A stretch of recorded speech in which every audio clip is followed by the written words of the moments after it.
So with the Australian Open starting in less than 24 hours, we have some names that have pulled out of the tournament over the last couple of days, but also some players that are coming in with some injury worries. Let's talk about those players because there are names that are in the draw still, even though they have injuries. Let's talk about the players that are pulled out, though, that are not playing the Australian Open in 2025. Starting on the women's side, we have Krejcikova. She's pulled out.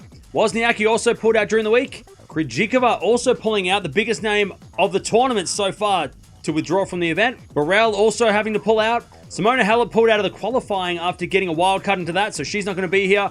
And Bianca Andreescu is also not making the trip to Melbourne this season. And on the men's side, only a couple of names. Ovna, he's pulled out, and Rusevori has also pulled out. So not massive names on the men's side, which is good, but there are a lot of massive names that are injured coming into the first slam of the year. Let's start on the women's side. Kalinskaya withdrew from her match against Belinda Bencic also last week. So definitely got to keep an eye on her because she has dealt with a lot of injuries over the last 12 months, even though she's had some great results over the last 12 months as well. Vondrousova, really sad injury over the week. Hopefully she'll be able to play her first round, but having to pull out during her match after winning the first set as well, which is never a good thing when somebody wins a first set and then has to retire. So keep an eye on Vondi. Samsonova also pulling out this week in the semi-finals of Adelaide due to injury. So again, maybe precautionary because the Australian Open's worth more, but got to keep an eye on her. And Naomi Osaka, obviously pulling out of Auckland. She says she's okay in her press conferences and ready to go for the first round, but she'll need to be 100% to play Garcia in that first round match. Over on the men's side of things, we've got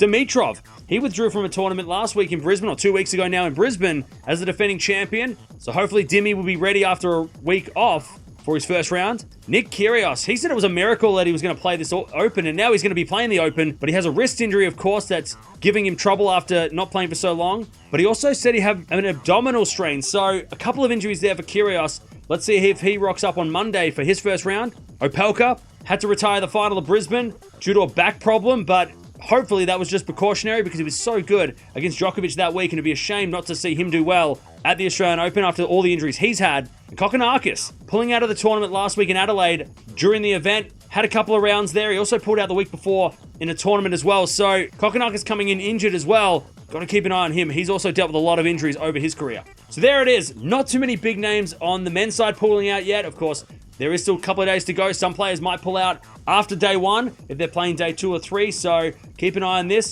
space. We'll let you know if anyone does withdraw from the event during the first rounds. But let me know down in the comments below. Do you think everyone's going to play? I mean, a couple of those names I mentioned probably pulled out because of precautionary reasons. They know that the Australian Open is coming around the corner, and that's way more of a tournament that you're going to play than maybe those smaller events, the lead-ins. But there it is. Australian Open starts in 12 hours. But how many of these players are going to show up?